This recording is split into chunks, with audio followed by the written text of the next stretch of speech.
Okay, Tom, why don't we get started? Let me just introduce myself. I'm Jim Wiley. I'm the Sierra Club Pennsylvania Chapter Chair. I'd like to introduce Tom Al, who's our Chapter Conservation Chair. Tom? Good evening. My name is Thomas Howe. I'm the Pennsylvania Chapter Conservation Chair.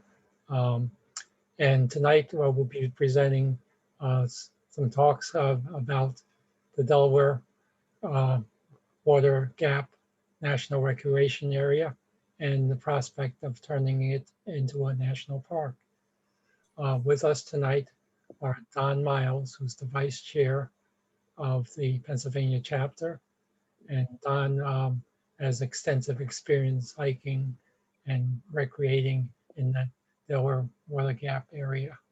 And also with us is John Donahue, who is the retired superintendent of the Delaware Water Gap National Recreation Area. And John brings with him a load of experience and wisdom about the area and how we can best proceed. We will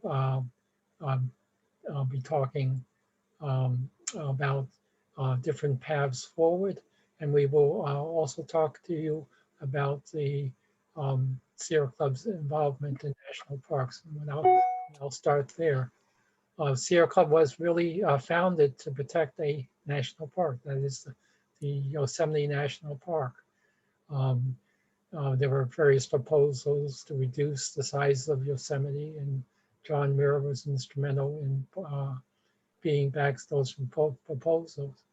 Sierra Club was also instrumental in creating a national outings program, which included getting President Theodore Roosevelt to visit the Sierra Nevadas to better understand the treasures that he was protecting. And for 100 years now, Sierra Club has been helping create additional national parks in the United States. So we have a load of experience in doing this. And this received wisdom is actually written down in a handbook for national park activists, which is online and can be accessed. I'll talk a little bit more about that later on. So first, I'm going to turn it over to Don Miles. Oh, this is one of 8 summer webinars being put on by Sierra Club's conservation teams. We have each of the teams has volunteered to put on a webinar on a particular subject that they were working on. And this is the 3rd in the series. And I think this is going to be one of the more interesting and thought-provoking in the series. So with that, I'll turn it over to Don Miles. Thanks, Tom. And thank you for joining us this evening. It's 91 degrees here in Bethlehem, so I hope you're in a cool place. We hope that this... Don, sorry, let me just interrupt and suggest to people, anybody has questions during the presentations, please drop them in the chat and I'll try to moderate them and we'll ask our speakers at the end of the presentations. Thank you. Thanks, Jim. So we hope we are continuing what will no doubt be a several years long process to get Pennsylvania, New Jersey, and New York their first national park. I'm going to pose some questions to you as we go along, and I would like you to ponder how you feel about them because we need your engagement. So let's go. What is the Delaware Water Gap National Recreation Area? Along the Delaware River, stretching 40 miles from just north of Milford, Pennsylvania, near where the borders of Pennsylvania, New Jersey, and New York meet, to just south of the famous Delaware Water Gap, on both sides of the river, between Pennsylvania and New Jersey, lies the Delaware Water Gap National Recreation Area, a unit of the United States National Park System. What is the Delaware Water Gap? This region's most prominent site, the Delaware Water Gap, began forming about 450 million years ago, when a geologic formation in what is now New Jersey was uplifted by a collision with North America by a chain of volcanic islands, which formed the portion of the Appalachian Mountains now known as the Kittatinny Mountain in New Jersey and Blue Mountain in Pennsylvania. Once over 14,000 feet high, the mountains were worn down by millions of years of rain, snow, ice, and wind erosion, culminating in their compaction by the mile-deep late Wisconsin glaciation that covered them between 23,000 and 15,000 years ago. The Proto-Delaware River, over thousands of years, cut a path down through shattered quartzite rock left by these geological impacts, eventually forming the Water Gap. Thus, the Water Gap was formed by a combination of tectonic, glacial, and hydrologic impacts. So what does the National Recreation Area contain now? The Delaware Water Gap National Recreation Area is part of the National Park System and includes a 40-mile segment of the Delaware River that has been designated by the National Park Service as a federal wild and scenic river. The river itself being the longest undammed river in the eastern United States. The Delaware is one of the cleanest rivers in the Northeast and provides drinking water for over 10% of America's population. The Delaware Water Gap National Recreation Area currently comprises over 70,000 acres, ranging in width from 3 to 6 miles, and contains a 27-mile stretch of the Appalachian National Scenic Trail. Within the recreation area, visitors have a wide range of activities available. Hiking on over 190 miles of trails, hunting, fishing, bicycling, horseback riding, swimming, boating, picnicking, and enjoying dozens of historic sites and natural wonders, including waterfalls, wetlands, and wildlife that include over 90 threatened species, numerous species of songbirds, eagles, and other raptors, small mammals, reptiles, and amphibian, deer, and black bear. What was here before the recreation area was created? The recreation area was once the heart of the region known as the Minisink, inhabited for thousands of years by the Lenni-Lenape branch of the Algonquin Native Americans. The Lenape were most famously the original residents of an island that would become world famous, which they called Mannahatta. The Lenape's domain extended from Long Island west to what is now Scranton and Reading in Pennsylvania, and from what is now Albany, New York, to Delaware Bay.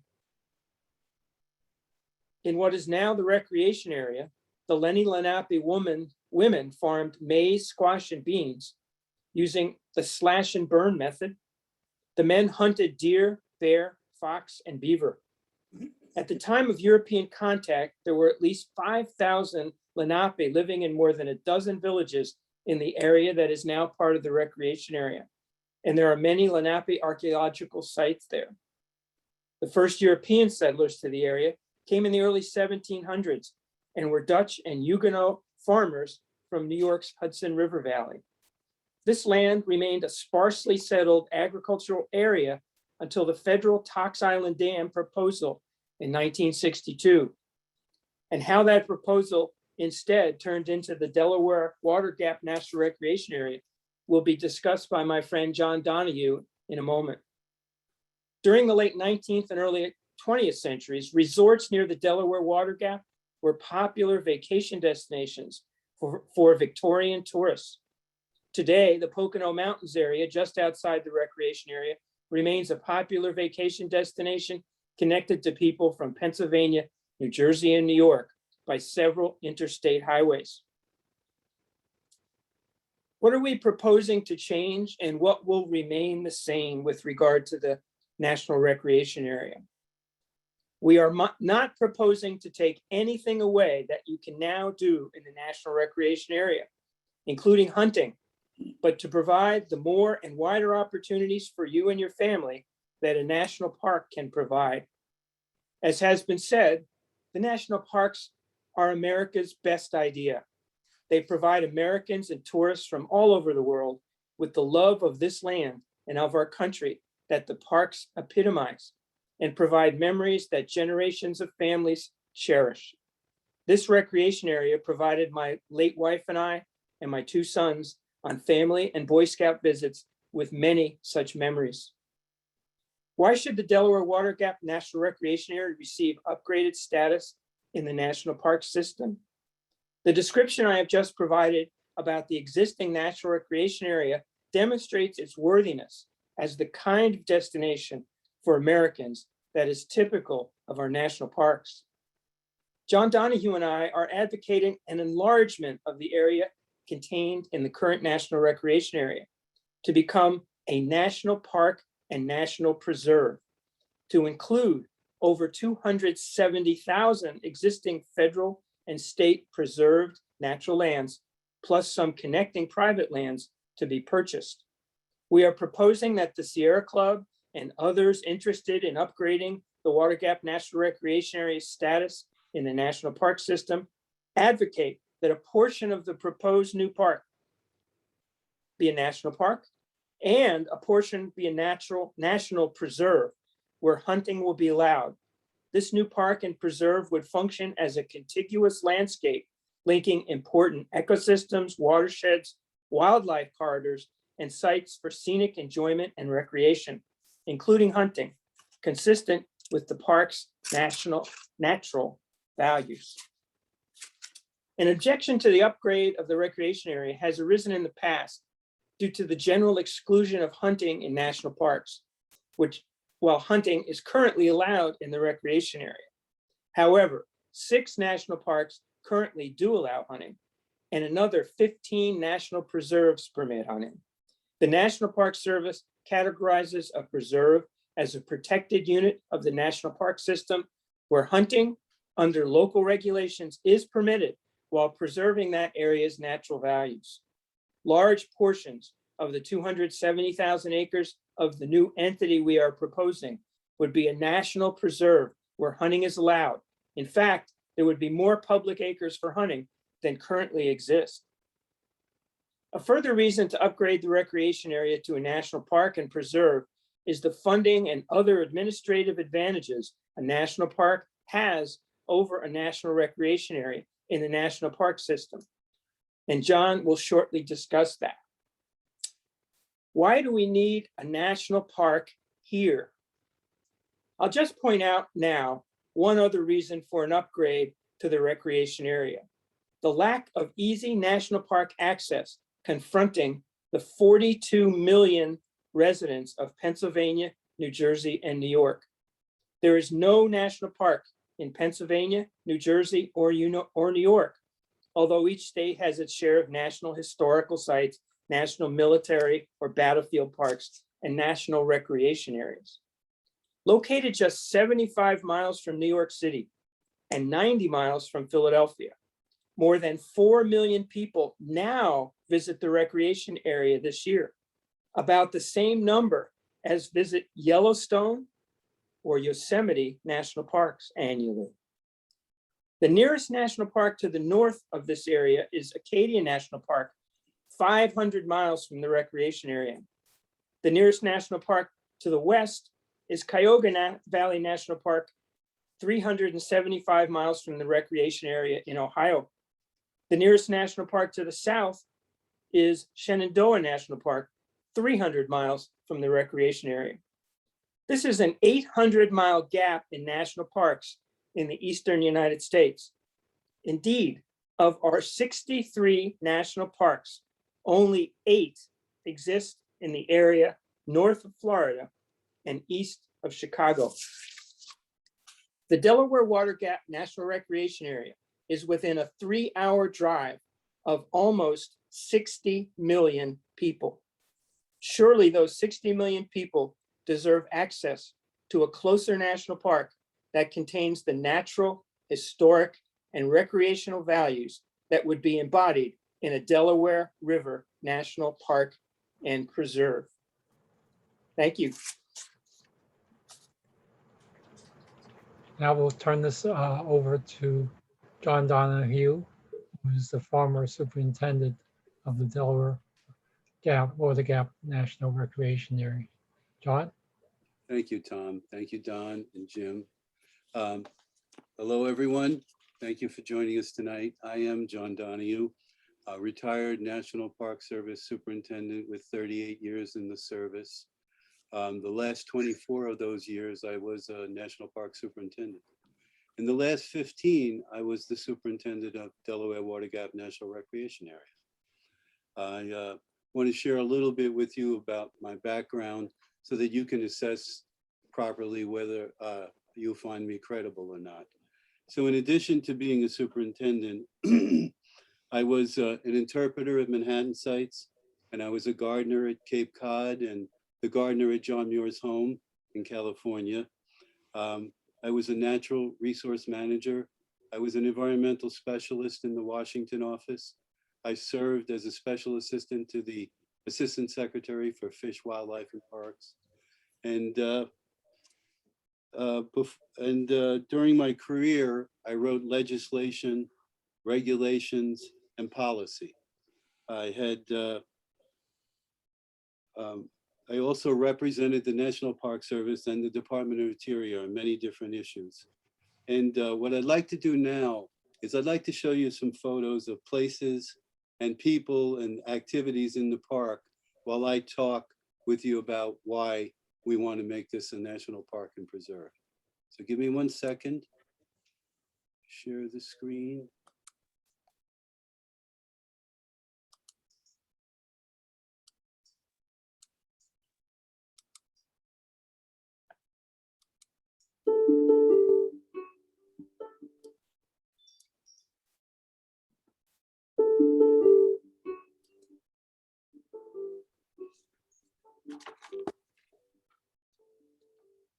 So what I'd like to, so DEWA, every national park unit has a 4-letter designation.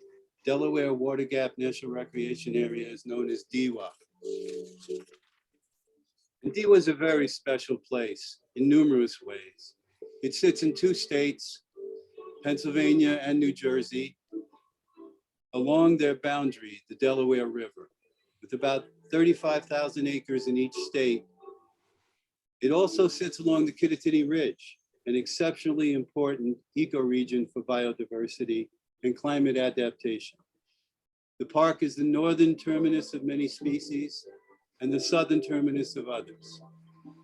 DEWA stands where 12,000 years of human occupation has been documented.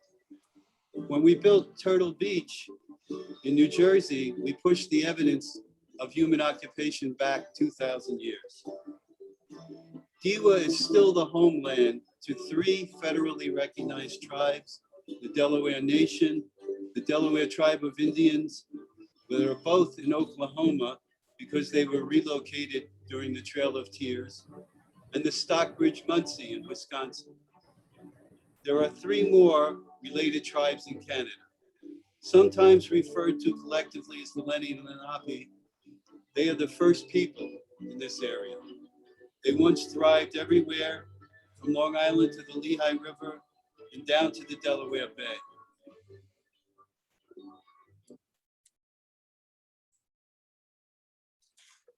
When I was a superintendent, we started a program in cooperation with the tribes to bring the youth of the tribes to their homeland to enjoy the park and to learn about their ancestral home. My hope is that the National Park Service will continue that program until every tribal member feels at home in their ancestral homeland. Besides everything that the longest undammed river in the eastern United States brings to us, the Delaware River, the Appalachian Trail traverses DEWA.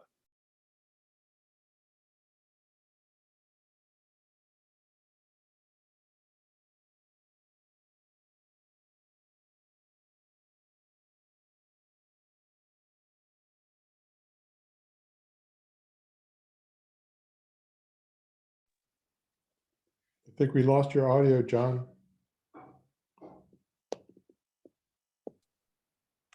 There Can you go. hear me now? Yes. Okay, sorry. How long have I been muted? No, just a second. Okay. So besides everything that the longest undammed river in the eastern United States brings to us, the Delaware River, the Appalachian Trail traverses the park and crosses the Delaware River. The park is surrounded by state lands on both sides of the river, and the River Valley complex is supplemented by land trusts like the Nature Conservancy and the Open Space Institute, who fill in the hole in the donut. The park is reminiscent of the Appalachian Trail in the sense that it's long and narrow, and it goes from mountaintop to mountaintop, from mountaintop in Pennsylvania to mountaintop in New Jersey. Much like the way the AT itself was originally envisioned by Benton Mackay. In fact, when the first section of the Appalachian Trail was completed from Bear Mountain to Harriman State Park, the founders of the AT reportedly said, now we have to bring the Appalachian Trail to the Delaware Water Gap. Recent acquisitions by the park and the states have largely connected DEWA with state forests and game lands in both states. The complex of federal and state lands now creates close to 500,000 acres of preserved and conserved lands, only 85 miles from Manhattan. This area is critical habitat, not only for wildlife, but for mankind. History and culture are represented within the park by over 700 structures and tracts of farmland that are still extant. It is a carbon sink in an area where tens of millions of people live within a couple of hours of driving distance. It's an important migratory highway for plants and wildlife as they respond to changing climate conditions. With the AT at its center and the Kittatinny Ridge at its heart, this area is a model for climate adaptation that we will need to protect and to emulate in other places to be successful as a people in the future. But even at the park's inception, it was envisioned as a place for millions of nearby urban residents to enjoy nature-based recreation and inspiration. John Muir once said that these lands are not just fountains of timber and water, they are fountains of inspiration for the soul of mankind. He was right, and he described DEWA to a T. The evolution of this area around the Delaware River from a farming community to a resort community corresponds with the evolution of the middle class in America.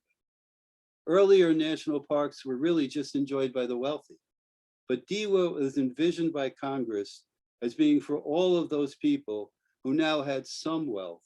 And for the first time in history, blue collar people had vacation time after the Industrial Revolution. That's why I've always thought of it as the People's Park.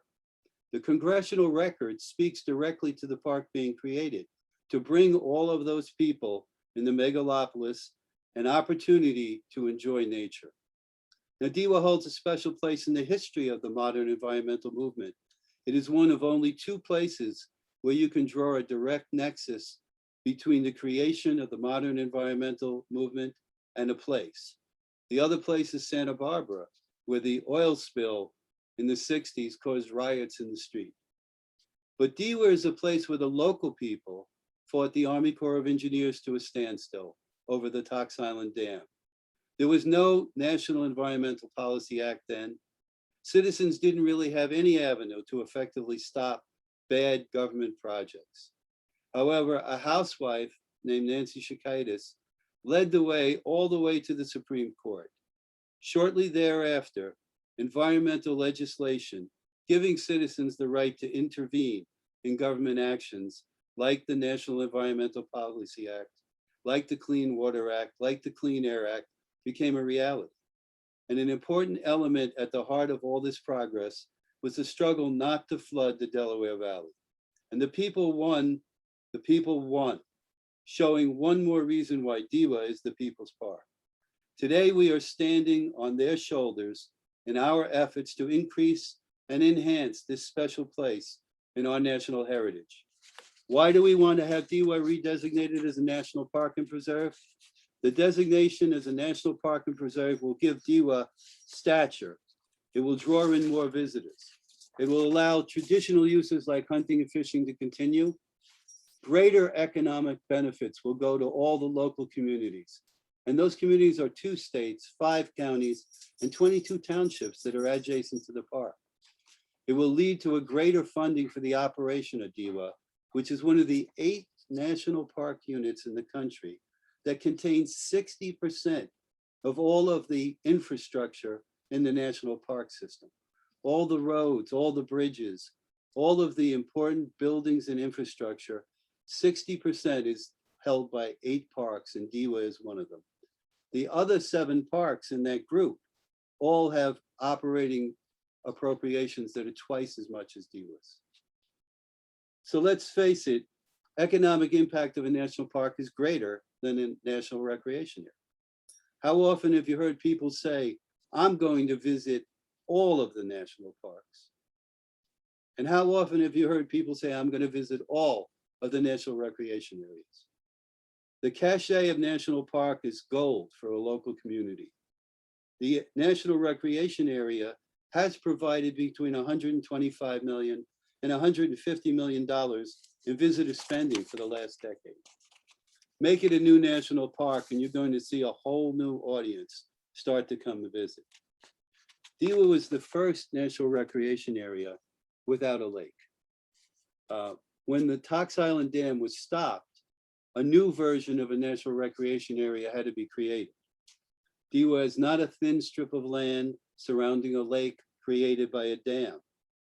And even though its very existence has increased the definition of national recreation area, it really never fit. It is a park. It's a park and preserve that will allow all of the users to enjoy all of their activities. Let's not forget, as was stated earlier, there are no national parks designated in New York, New Jersey, or Pennsylvania. Yes, there are recreation areas, there are seashores, there are even military parks and historical parks, but there are no national parks. Why is it that the Eastern Seaboard, where 2/3 of our population reside, has only 4 national parks? Some people believe that the National Park Service and the Department of Interior have a Western bias. I won't dwell on opinions, but let's just look at the facts. The national parks in the East are almost absent. Along the Eastern Seaboard, where those 2/3 of the American people live, we have 4 national parks: Everglades, Great Smokies, Shenandoah, and Acadia. The first 3 were opposed in their creation by the National Park Service. Acadia was established as a national monument by President Wilson and later on evolved into a national park status. And that's what we hope can happen with DEWA. Now, to be fair, the National Park Service has also opposed new parks in the West as well. It's a knee-jerk reaction to anything new to change. In fact, the same language that was used to describe Shenandoah in 1929 was used again to talk about Redwood National Park in the 1960s. It is a cut-over stump land, the NPS testified to Congress. Can anyone imagine not having Shenandoah National Park today? Can anyone imagine not having Redwood as part of our national heritage? I sure can't. Moving forward, we need to create a grassroots movement to make this happen. The canoe liveries need to see how this will benefit them economically. The retailers, the gas stations, the hotels, the chambers of Congress, our legislators, all of the special interests that enjoy the park need to want this to happen. The Sierra Club has built a strong foundation that we can use to enlarge our base of support. I have a short story about the power of local people. I tried for a long time when I was first superintendent here to get funding to repair Route 209, which was in terrible condition. And I just couldn't make any progress, even though our congressman at the time was on the Appropriations Committee. But when the local high school kids went to visit Washington, D.C., and they met with the congressman, he asked them what was the biggest problem in the area. They told him the condition of Route 209. 2 weeks later, I had $2 million to repair that road. So it's important to know that in Washington, in the process, it's really what the local people want that's going to happen in the area. My final thought is, we can do this. If a housewife from Monroe County can take the Army Corps of Engineers to the Supreme Court without any standing, then we can certainly demand recognition for one of the greatest park sites in our country. If people all across the United States can answer the call to save our river valley and its natural and cultural heritage when it was threatened by a dam, then we can certainly see that it is recognized as one of America's great American cathedrals and of our national heritage. Diwa, an American cathedral, our American backyard. Thank you.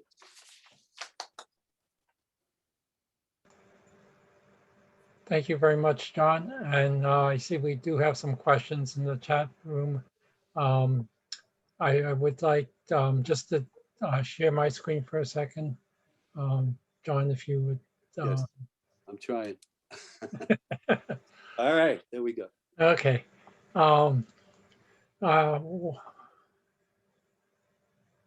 Okay, so we're at the beginning of a process, but I wanted to point out that this process it has been begun by the Sierra Club in the past. The Sierra Club actually has a handbook for national park activists, which was created in part by a former National Park Service official, and it lays out very nice blueprint about how to tackle national parks issues, and includes a number of documents, what I call text documents, which are sheets which ask questions like, what is your vision? What do you want from this process? What is the lay of the land? Who are the decision makers? Who are the groups that support and oppose it? Who do we have to communicate? So I took 5 of the documents and put it in our public lands share folder for all you to collaborate on. So there are documents that you can edit, that you can add your thoughts from this conversation that we're having tonight, and see where we can collaborate on a vision, on goals, on strategy, on communications, and people who are stakeholders in this process. So we know what the roadmap might look like in the future. So with that, I'll turn it over to, I guess, Jim, are you compiling the questions? Yeah, I have a few questions here to ask. I guess we can keep the screen so we can see everybody's faces. Let me start with, I guess, to all you guys, what's the path forward, and who will write the bill? Do we have the talent to write the national bill that needs to be put in place to propose this park? Well, I'll mention what our thoughts are. This is a long, probably, well, definitely multi-year process. The place to start is at the grassroots with the groups that use the park, hunters, fishing organizations, hiking groups, all of the groups that are participating in this Zoom tonight. We, on the Pennsylvania side, welcome our colleagues on the New Jersey side from the Sierra Club there, who did some work a few years ago on trying to get this started. We need to talk to local businesses. We need to talk to municipal officials. I was a municipal solicitor. I understand how that works. There are dozens of municipalities on both sides of the river, and eventually work our way up to our Congress people. We have 2 good congresspeople on the Pennsylvania side, Susan Wild and Matt Cartwright. And I understand that there are similar good legislators on the New Jersey side. And eventually, when we have that support mobilized, the staff of one of the Congress folks will draft a bill. The national park has to be created by an act of Congress. So let me add to what Don has said. I think it's very important to recognize that today is the first step in the 1,000-mile journey, and that all of the groups that are interested need to be involved. I think we can take a lesson from the recent redesignation of New River Gorge in West Virginia. Apparently, it was handled very well. Both senators, in a bipartisan fashion, and the congressman supported the redesignation. But it was, from what I understand, it was actually initiated and led by the commercial interests, the people that run the rafting organizations that reside there and are anxious to see more business come, and they believe that the national park status will bring them more business. Another thing that I think was important in their effort was that they did go to the National Park Service through the legislators, asking for drafting assistance. That's one thing that allows the agency to be involved, because normally government agents are not allowed to really express anything that might be considered a personal opinion. But as part of the drafting service, they are allowed to give you assistance and technical advice that will show you where they think things are good and where they should go. So there's a lot of opportunities, and I know some of the questions are going to be, have you spoken with the tribes? Have you spoken? Today is our initiation of this process, and it's a long process and an involved one, but it's something that can be accomplished. Now I'll turn it back to, maybe Tom wants to add something. Okay, I don't think I need to add anything more. I think there's adequate expertise in drafting a bill. Jim? Yep, thanks, guys. So the next question is, what happens to the people that live in the proposed park or the enlarged park? Are people going to be displaced? No, I don't think that there's any threat of people being displaced. Even at Delaware Water Gap, the park that probably has the worst history in terms of condemnation and the creation, not of the park, but of the original reservoir by the Army Corps of Engineers to build the dam. Since the National Park Service took over, all acquisitions have been essentially voluntary, and the policy there is to work with willing sellers. So, and there's a variety of ways when people do want to sell their property, that they can be given a lifetime estate, for example, where they would continue living there until their death. There's numerous ways, but in fact, at Delaware Water Gap, there are very, very few residents inside the National Recreation Area. More on the New Jersey side than on the Pennsylvania side. There are almost none, but there are a few. And for the last 40 years, they have all lived where they are and gotten along. Mostly those are people that enjoy living in a natural area, in a remote area to begin with. So I don't think there's any concern. Of course, what happens is whatever it says in the legislation, but I wouldn't be concerned about condemnation being a tool. Thanks, John. You talked about a greater economic benefit to the towns that are in the park boundaries. Do you mean just from increased tourism, or are you talking about some federal funding that could become available? And then could you talk more about what advantages there are talk more about what advantages we would have over just the current designation. So I think the answer to your question is yes. It would be both from an increase in tourism, but also going back to the question of infrastructure at the recreation area, a lot of the infrastructure that the park maintains is critical infrastructure for the surrounding communities. Route 209 being the best example. It's 20 miles of that road is maintained by the National Park Service. I can tell you that during the time that I was the superintendent, we spent more than $20 million on Route 209, the bridges, the road, the repair and maintenance of a road with that kind of traffic on it is constant.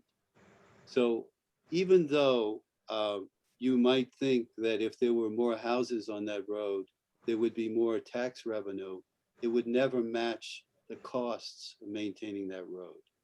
So it's kind of a boon to the state, to the Commonwealth, and to the local people when the federal government maintains that road, as an example. And jobs, most of, I would say there's probably $8.5 million a year that goes into jobs. And all of those people that work in the park are taxpayers and residents and people who spend money in the local area. In addition, the soft money kind of projects like road repair, bridge repair, a lot of it actually you can see going on this summer, also stimulates the economy. So even whether you hire a company that's in Bushkill to repair the road, or if they come in from some other state, they stay in motels, they spend money in restaurants, and they basically enhance the local community. By comparison, if you've ever been to Yellowstone, and I mentioned that the number of visitors to Yellowstone each year is about the same as the number of visitors to Delaware Water Gap National Recreation Area. If you've ever been to Yellowstone, on the west side is West Yellowstone, Idaho, and on the north side is Gardner, Montana. Huge commercial areas of hotels and restaurants and all kinds of commercial activity. There would be more commercial activity in the vicinity of the National Recreation Area if it were a national park than there is now. As John mentioned, if you're living in Germany and you're coming to the United States, you buy a book of the national parks. I want to visit the national parks. You don't buy a book of the national recreation areas. So you get a large number of foreign tourists that would not otherwise come.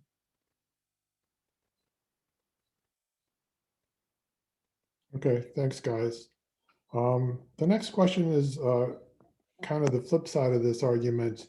Would creating a national park draw more people than the infrastructure can handle? More people, more trash, more people, and that's why do we want more people? Why don't we want to keep it for ourselves, right? But because it's one of our American cathedrals. When you go to Europe, you spend a lot of time in museums and you spend a lot of time seeing these massive cathedrals. In America, the national parks are our cathedrals. That's what people come to see from far and near and far. And we want those people to come. So the impact that you might see presently or from an increase in visitation is really, it's how you manage it that makes a big difference. So the park recently published and had public response and then finalized their visitor use management program. And it includes a lot of important improvements that can take place. New campgrounds, more opportunities for camping and enjoying the river. We need, it outlines the possibility for another beach being put in on the New Jersey side where people could enjoy it. What you have when it's not managed properly is people creating their own facilities wherever they feel like it. And that's what causes huge kinds of impacts. So if people are just crashing their way down to the river where there is no bathroom, where there is no water, there are no facilities, you're going to see random, sporadic impacts that are going to be much more damaging than if it's managed properly. And I think the new jobs that this change could bring, the increase in operational funding that this could bring, these are all things that could make sure that visitor uses are managed properly. You know, there's, as we said, there's 4 million people that come to the park annually now. And there are not enough rangers now. If it's upgraded to a national park, there certainly will be more people coming, but there'll also be more rangers. And as John said, there'll be better infrastructure. We won't have visitor centers that are closed. We won't have potholes on Route 209. We'll have more campgrounds. Probably need another beach, right, John? Considering the beach now that's overcrowded. So there will be more ways to handle the additional people, but we're not handling the people that we have now as well as should be. One of the things, a really great example is the camping along the river. It's not a huge activity, but there's no facilities. And in order to clean the campgrounds, the workers have to approach them by boat. So what you would do if you built new and improved areas is you would make sure that the workers would be able to reach them by truck or car, and that they would be able to cover a lot more ground and provide a lot more services to the public in a shorter and less expensive amount of time and money. Okay, thanks, guys. You talked briefly about expanding the area from what it is now. Can you be more specific about which areas are you targeting for expansion? And are we talking about a 10% increase, a 50% increase? Well, I'll leave it to you, Don. The proposal that has been discussed in the past would be almost over a tripling in size, but it would not be buying more land, although except for a few small connecting areas to connect one large tract with another. There's a large amount, particularly on the New Jersey side, of preserved state land that would, if the proposal is accepted, would become part of the national park, would have better funding, more unified management. There's also some areas on the Pennsylvania side that are preserved that might be added to the park, so that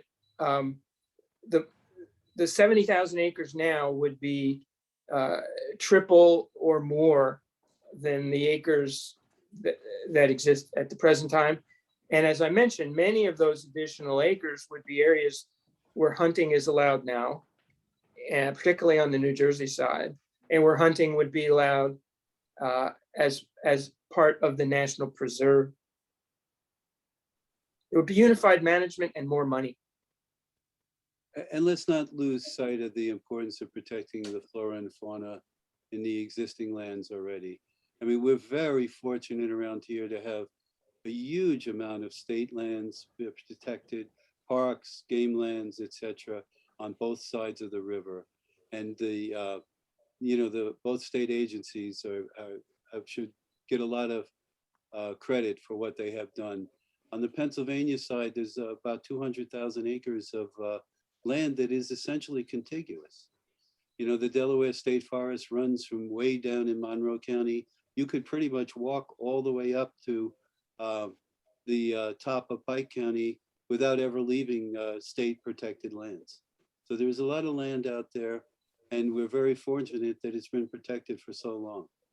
But there's also a lot of private land in forest around here that we enjoy the benefit of that could be changed at any time.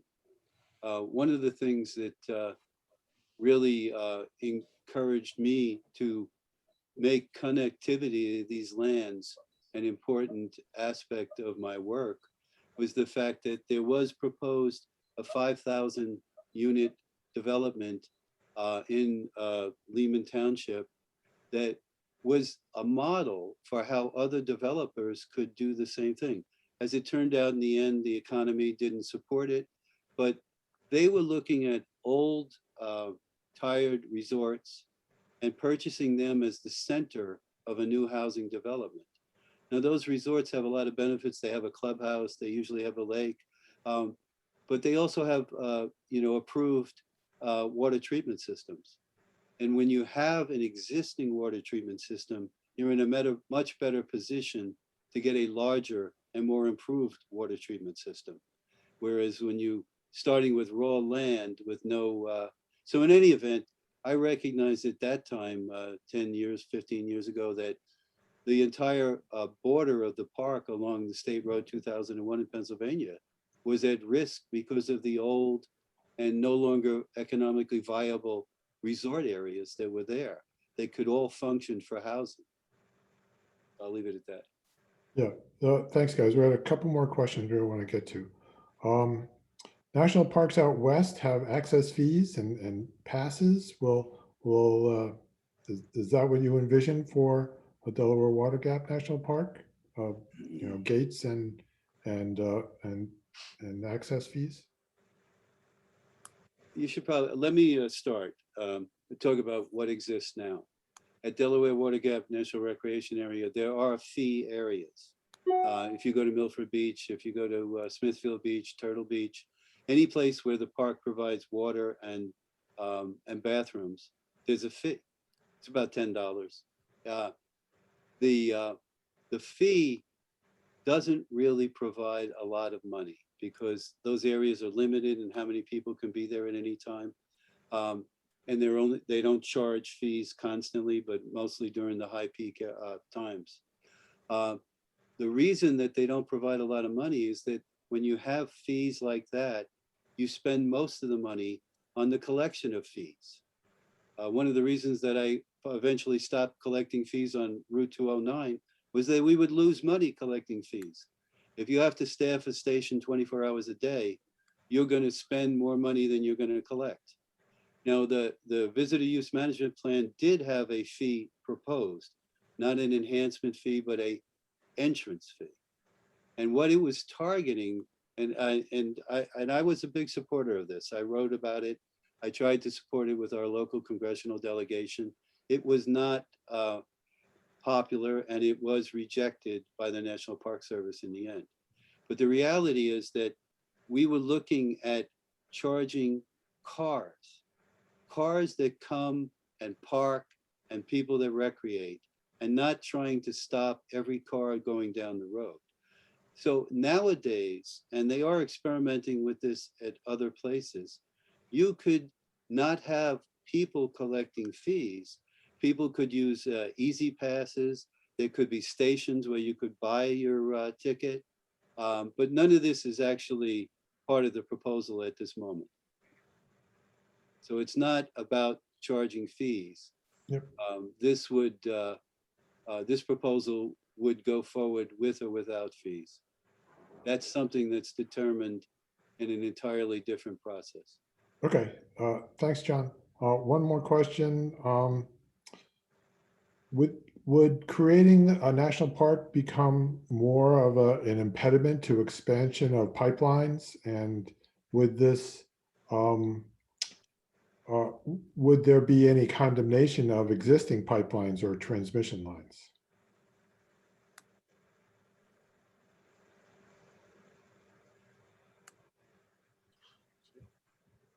I think Don's speaking, but I can't hear him. I was involved, and Sierra Club was involved in trying to stop the 500 kilovolt power line that now goes through the park. It was unsuccessful to stop that. The pipelines are governed by the Federal Energy Regulatory Commission. A national park can't uproot them. But certainly a national park designation would make it harder for companies like the electric utilities or the natural gas utilities to try to get lines through. I remember the arguments at the public hearings for the power line were, well, this is just a national recreation area. I think the cachet that national parks have would make it harder politically for an electric utility or a natural gas company to push something through the park.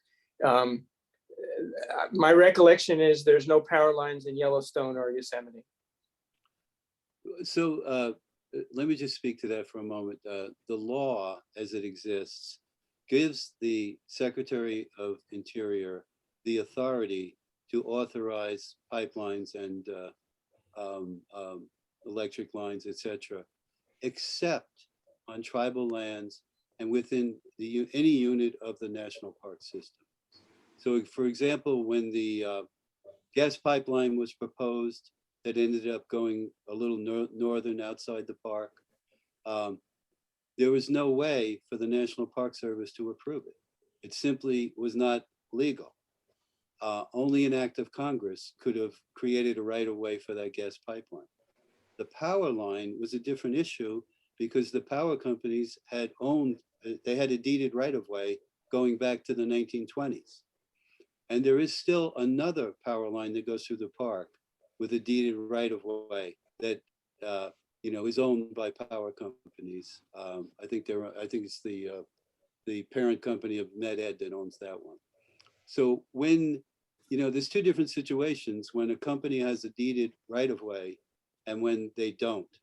So creating new rights-of-way is a discretionary function in many cases, and in other cases, it's simply not available to the National Park Service to do.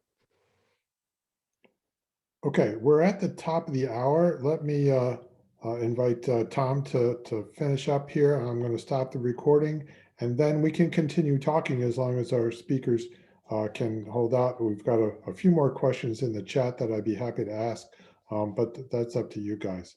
Let me share my screen. Go ahead, Tom. Okay. As we noted that earlier, that we're talking about the beginning of a process, and we hope that this will be a very collaborative process where you invite your ideas and your participation in forming a proposal.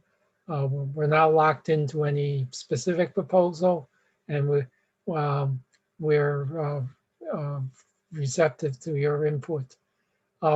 One thing we can ask you to do is when we were sent a link to the Pennsylvania's chapter public land share folder, so you can look at all the documents that we have put on that site.